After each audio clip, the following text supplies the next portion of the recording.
नमस्कार दोस्तों, कैसे हो सभी लोग। आशा करता हूं अच्छे होंगे, स्वस्थ होंगे, मस्त होंगे। तो दोस्तों, आज मैं आपके सामने अपना अनुभव शेयर करना चाह रहा हूं। बहुत बच्चों के कॉल आते हैं, कमेंट आते हैं कि भैया काफी दिनों से हम तैयारी कर रहे हैं लेकिन सिलेक्शन नहीं हो पा रहा है।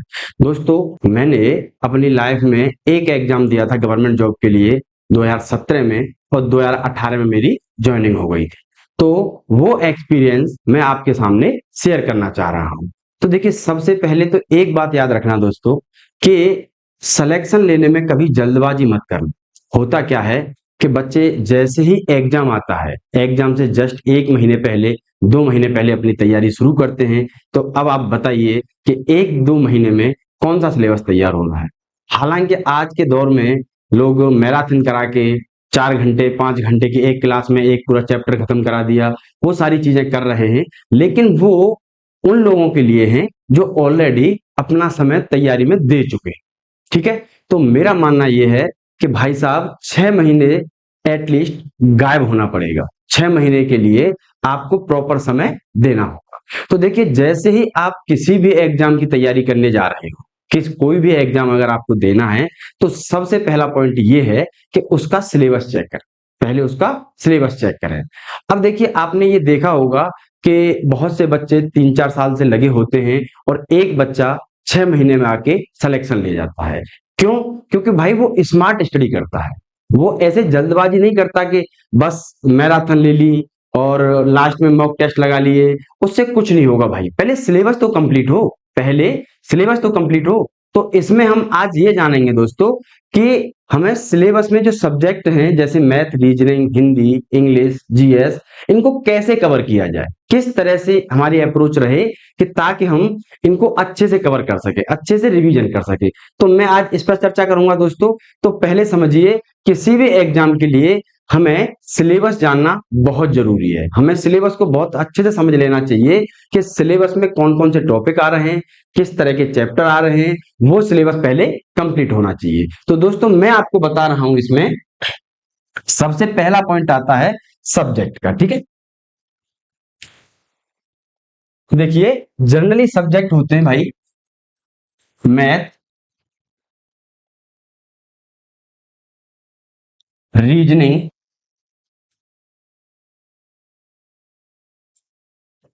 जीएस और इंग्लिश। तो इसमें सबसे पहले बात करता हूं मैं दोनों की भाई, मैथ और रीजनिंग की। तो भाई, इसमें आपको एक सिंपल सा तरीका बता रहा हूं। पहले आप एक बार अपना सिलेबस कंप्लीट करें। परसेंटेज, प्रॉफिट एंड लॉस, जितने भी चैप्टर, उनको किसी भी यूट्यूब चैनल पे जाके किसी भी टीचर से ऑफलाइन ऑनलाइन जिस तरह से आप कर सकें, पहले एक बार सिलेबस तैयार करें। बात आती है रिवीजन की, क्योंकि सिलेबस तैयार करना तो कोई बड़ी बात नहीं है, लेकिन बात यह है कि उसको एग्जाम तक याद रखना, वो सबसे बड़ी बात है। तो दोस्तों, जब भी आप मैथ और रीजनिंग को कवर करें, तो उसमें जैसे मैथ रहा, रीजनिंग रहा, उसमें जितने भी चैप्टर हैं उनके टाइप वाइज क्वेश्चन एक अलग से नोटबुक में नोट कर, अलग से। जैसे कि परसेंटेज में कितने टाइप होते होंगे? 10 से 15, 15 से 16, इतना ही होगा। प्रॉफिट एंड लॉस में कितने टाइप रहेंगे? 15, 14, हालांकि इतने होते भी नहीं है, 11-12 में निपट जाते हैं। ठीक है, जनरली जो टाइप होते हैं, अब वो इस तरह से कवर हो जाते हैं। मैं रटने की बात नहीं कर रहा हूं दोस्तों, ये याद रखना, मैं रटने की नहीं कह रहा हूं। आपको सिर्फ 12 से 15 टाइप के जो क्वेश्चन हैं वो अलग से नोट कर लेने हैं। अब उससे फायदा क्या होगा? उससे ये फायदा होगा कि जब आप रिवीजन करने जाएंगे, जब आप रिवीजन करने जाएंगे, तो आप 15 क्वेश्चन लगाने के बाद पूरा चैप्टर कवर कर लेंगे। आप 15 क्वेश्चन लगाने के बाद पूरा चैप्टर कवर कर देंगे।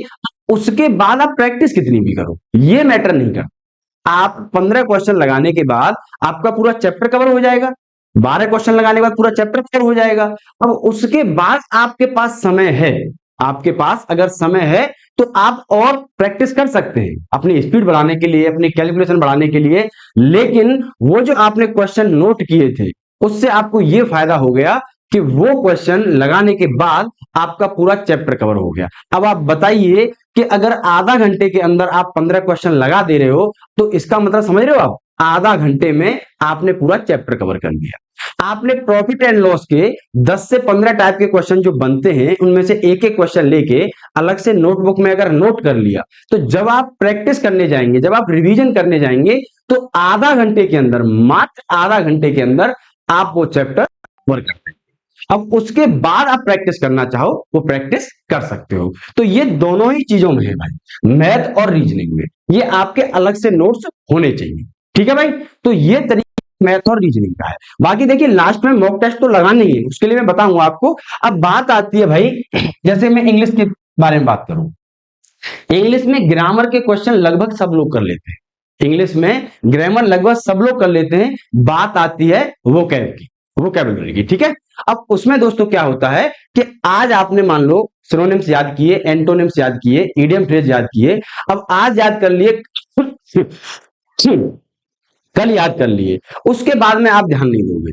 भाई देखो, आप कितना भी याद कर लो, कितना भी फोकस कर लो, आप एक दो दिन में याद नहीं कर पाएंगे। इसके लिए चाहिए आप भले ही फोकस ना करें, जब आप एंटोनिम्स और सिनोनिम्स याद कर रहे हो उस टाइम पे आप फोकस नहीं, बिल्कुल नहीं करेंगे तब भी कोई दिक्कत नहीं है, लेकिन एटलीस्ट आंखों के सामने से वो सिनोनिम्स एंटोनिम्स निकालने बहुत जरूरी है। डेली आप, जैसे कि आपको 100 सिनोनिम्स याद करने हैं, तो 100 सिनोनिम्स अगर याद करने का टाइम नहीं, क्योंकि देखो याद करने पे आपको फोकस करना पड़ता है, याद करने में आपको फोकस देना पड़ेगा, जब तक याद नहीं हो जाएगा तब तक आप अगले सिनोनिम्स की तरफ नहीं जा सकते। लेकिन मैं कह रहा हूं याद करने की जरूरत ही नहीं है, आप नॉर्मली पढ़ के 100 सिनोनिम्स को अपने मुंह से एक बार पढ़ तो सकते हैं ना, एक बार बोल बोल के पढ़ तो सकते हैं, फोकस नहीं लगाना। समस्या क्या है कि फोकस लगाने पे फोकस करते हैं लोग कि हमें याद करना है। भाई एक दिन में याद नहीं, आप डेली, आपने देखा होगा जब आप गाने बोलते हो या गाने सुनते हो, डेली अगर किसी गाने को सुन रहे हो ना और आपने कभी फोकस नहीं किया होगा, तो भाई साहब एक दिन आप खुद ही गुनगुनाने लगोगे उस गाने को। समझ रहे हो? तो बस इसका एक यही फंडा है दोस्तों, सिनोनिम्स एंटो मतलब वोकैब को याद करने का सिंपल सा तरीका यही है कि आप चाहे कुछ भी हो जाए, आपको रटना नहीं है, आपको याद नहीं करना है। आप जिस नोटबुक में आपके सिनोनिम्स एंटोनिम्स लिखे हो, जिस नोटबुक में सिनोनिम्स एंटोनिम्स लिखे हो, उनको डेली गो थ्रू कर, डेली गो थ्रू करना है। और मैं आपको सच बता रहा हूं, लगातार 15 से 20-25 दिन बाद आपको एक भी सिनोनिम्स गो थ्रू करने की जरूरत पड़ेगी, आपको डिट्टो याद हो जाएंगे भाई। बट समस्या यही होती है कि मेन टारगेट रहना चाहिए रेगुलरिटी का, रेगुलरिटी बन नहीं पाती है, फिर आप बोलते हो 3 दिन बाद भाई हमने तो याद किए थे, भूल जाते हैं। अरे भाई लगातार समय तो दो कम से कम। भाई सिलेक्शन के लिए अगर आप ओवरऑल सिलेक्शन की बात करें, आपने 6 महीने कब दिए? आप एक बार बैठ के सोचना कि क्या कभी लगातार हमने 6 महीने दिए? भाई साहब जिस दिन 6 महीने दे दोगे ना, उस दिन किसी भी एग्जाम की औकात नहीं है जो आपसे न निकले। बसरते हो बस यही है कि रेगुलरिटी 10 दिन बनाते हो, उसके बाद में बस नॉर्मल, फिर 10-15 दिन बाद कहीं से इंजेक्शन मिलता है, मोटिवेट होते हो, फिर 10 दिन दे देते हो। लगातार 6 महीने दीजिए।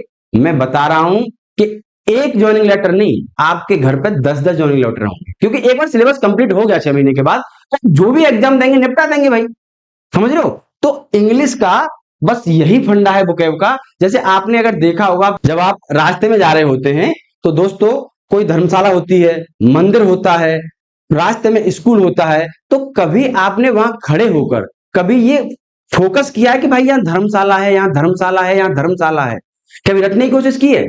कभी नहीं। लेकिन आपको पता रहता है कि धर्मशाला कहाँ है, आपको पता रहता है कि स्कूल कहाँ है, आपको यह भी पता रहता है कि कोई अगर पोल अलग टाइप से है, जैसे नॉर्मल पोल ना होगे, कोई मतलब स्पेशल पोल है, आपसे पूछा जाए कि वो पोल भाई कहां पे है, आप वो भी बता दोगे कि वो पोल उस जगह पर है। क्यों? क्योंकि भाई साहब आप डेली गो थ्रू कर रहे हो, डेली आपकी आंख उस लोकेशन को देख पा रहे हैं, तब जाके आपको पता चल रहा है कि वो कहां पे। आपने याद तो नहीं किया ना, वहां पे रट्टा तो नहीं मारा ना, लेकिन आपकी आंखें डेली उसे देखते हुए जा रही हैं, बिना किसी ध्यान के, बिना किसी कंसंट्रेशन के। समझ रहे हो?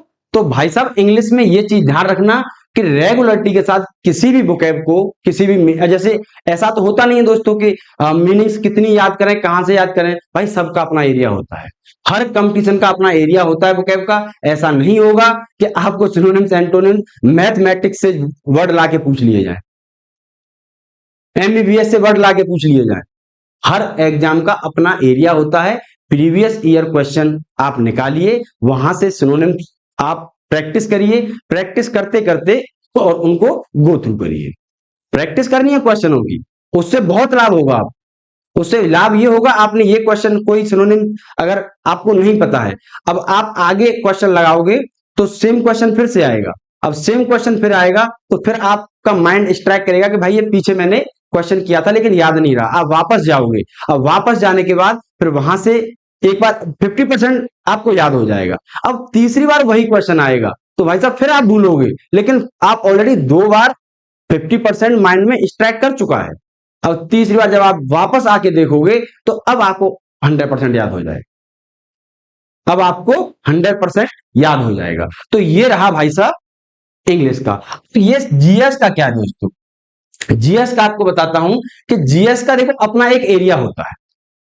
जैसे कि एसएससी का अपना एरिया है, रेलवे का अपना एरिया है, हर एग्जाम का अपना एरिया होता है। तो जीएस के लिए स्टैटिक जीके को तो आप रट्टा मार ही सकते हो भाई, इसी तरह से गो थ्रू करके, इसी तरह से गो थ्रू करके, जैसे आंखों के आगे से निकालते हुए डेली स्टैटिक जीके को आप कवर कर सकते हो।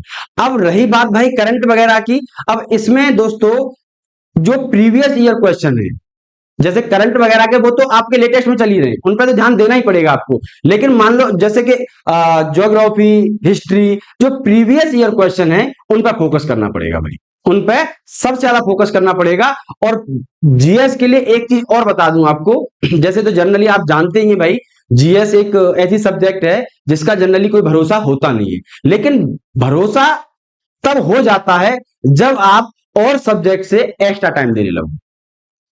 भाई अगर आपको पता है कि जीएस थोड़ी सी टफ सब्जेक्ट है जिसमें कोई भरोसा नहीं है, तो भाई आप 2 घंटे अगर मैथ के लिए दे रहे हैं, आप 5 घंटे दो यार, तब जाके आप थोड़ा सा कवर कर पाओगे। समझ पा रहे हो, मैं ये कहना चाह रहा हूं कि जीएस के लिए आपको 5 घंटे देने ही पड़ेंगे अगर जीएस में आपको अच्छे से कवर करना है। ठीक है भाई। अब रही बात दोस्तों, ये चारों सिलेबस कंप्लीट करने के बाद ये ध्यान रखना कि एग्जाम से 1 महीने पहले ये सब्जेक्ट कवर हो जाने चाहिए, और लास्ट के 1 महीने केवल और केवल मॉक टेस्ट के लिए देने। और मॉक टेस्ट देना ही बड़ी बात नहीं है, मॉक टेस्ट देने के बाद आप स्कोर देख लेते हो, खुश हो जाते हो कि भाई मेरा स्कोर 129 आ रहा है, मेरा स्कोर 130 आ रहा है, 150 आ रहा है। भाई साहब लेकिन जिसके लिए मॉक टेस्ट दिया गया है, किसके लिए दिया गया है कि जो क्वेश्चन ना आए उनको हम एनालाइज करें, उनको अच्छे से देखें कि भाई वो क्वेश्चन नहीं आए तो क्यों नहीं आए, कहां कमी रह गई। किसी कोई टॉपिक बार बार अगर मॉक टेस्ट में आ रहा है और वो क्वेश्चन आपसे छूट रहा है, तो आप एक स्पेशल टाइम देके उस पूरे कंसेप्ट को ही क्लियर कर लो, ताकि वो अगले मॉक टेस्ट के लिए प्रॉब्लम क्रिएट न करे। तो दोस्तों मॉक टेस्ट देने का मतलब ये नहीं होता कि आपने स्कोर देख लिया और खुश हो गए। मॉक टेस्ट देने का मतलब है कि जो क्वेश्चन आपसे नहीं आए उनको कवर करना, और उससे रिलेटेड आगे अगर मॉक टेस्ट में कोई क्वेश्चन आ रहे हैं तो उसमें से कुछ परसेंट सही करना और अपने स्कोर को बढ़ाना। मॉक टेस्ट का मतलब ये हो। लेकिन जनरली बच्चे करते ये हैं कि मॉक टेस्ट दे दिया, बस मॉक टेस्ट देते जा रहे हैं, स्कोर देख के खुश होते जा रहे हैं। भाई क्या फायदा होगा उससे, क्या फायदा होगा। कभी खुश हो रहे हैं, कभी दुखी हो रहे हैं, स्कोर देख के अच्छा आ रहा है तो खुश हो रहे हैं, और अगर थोड़ा सा गड़बड़ आ रहा है तो दुखी हो जा रहे हैं। भाई मॉक टेस्ट का मतलब यही है, जो क्वेश्चन नहीं आ रहे हैं उनको अच्छे से सॉल्व। ठीक है दोस्तों, तो बस यही मैं आपको आज बताने आया था दोस्तों कि स्ट्रेटेजी ऐसी होनी चाहिए जैसे कि स्मार्ट स्टडी होती है, कि पहले सिलेबस देखो, एक बार अपने जो सब्जेक्ट हैं उनको कंप्लीट करो। जल्दबाजी नहीं, बीच में अगर किसी का पेपर आ रहा है ना तो उसकी वजह से जल्दबाजी न करें, सिलेबस को पहले कंप्लीट कर लें, सिलेबस को पहले कंप्लीट कर लें। उसके बाद भाई साहब एक रिवीजन का एक स्ट्रेटेजी बनाएं कि हमें रिवीजन कैसे करना है, और रिवीजन के साथ साथ एग्जाम से 1 महीने पहले आपको पूरी ये स्ट्रेटेजी कंप्लीट कर लेनी है। उसके बाद मॉक टेस्ट लगाएं, और मॉक टेस्ट के बाद मैं दावा करता हूं कि अगर ये स्ट्रेटेजी आपकी रही तो भाई साहब आप किसी भी एग्जाम की तैयारी कर रहे हो वो बचेगा नहीं भाई। ठीक है दोस्तों, तो बस इन्हीं शब्दों के साथ भाई मैं क्लास को खत्म करता हूं। धन्यवाद। जय हिंद, जय भारत।